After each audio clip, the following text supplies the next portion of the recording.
Hello বন্ধুরা, সকাল সকাল চলে এসেছি নতুন একটা ভিডিও নিয়ে।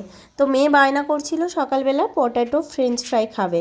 তো তার জন্য 4-5টা আলু নিয়ে আলুটাকে ভালো করে ছাড়িয়ে পরিষ্কার করে ধুয়ে আমি বটিতে এইভাবে কেটে নিয়েছি। এরপর একে কি করব, গরম জলে আধা সেদ্ধ করে নেব লবণ দিয়ে। বাড়ির বাচ্চারা বায়না করলে সেটা তো রাখতে হবে, তাই না? কয়েকদিন ধরে বলছিল, তাই আজকে বানিয়ে ফেললাম।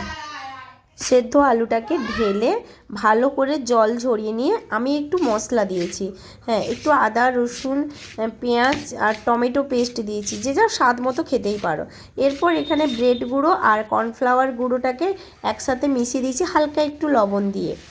মিশিয়ে তার সঙ্গে আলুটাকে মাখিয়ে ছেড়ে দিয়েছি। হয়ে গেল গরমা গরম পটেটো ফ্রেঞ্চ ফ্রাই। দেখতে কেমন লাগছে কমেন্ট করো কিন্তু, আর খেতে কেমন লাগছে ওটা তো বলবে যারা খাচ্ছে তারা। তো চলো কারা খাচ্ছে দেখা যাক। তো বাইরে খাওয়ার থেকে বাড়িতে এইভাবে বানিয়ে খেলে মনে হয় স্বাস্থ্যের পক্ষে খুবই ভালো হবে, কারণ দোকানে কবে কখন করে আর কোন তেলে ভাজে সেটা তো বলা যায় না। তো এই দেখো খাওয়ার লোক সব বসে গেছে। এই যে মা কেমন বড় লাগছে? পাণ্ডব, ছোট পাণ্ডব আর আমার শাশুড়ি মাতা বাড়ির বানানো সস দিয়েই মাংস আর আলু। আচ্ছা, মাংসের ফ্রেঞ্চ ফ্রাই একদিন করে দেবো, চিকেনের করে দেবো। আজকে আলুর করেছি, খাও। কেমন বাড়ির বানানো সস দিয়ে কেমন লাগছে?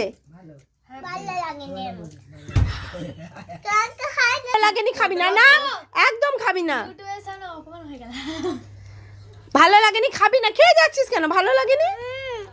চিকেন খাবি শুধু।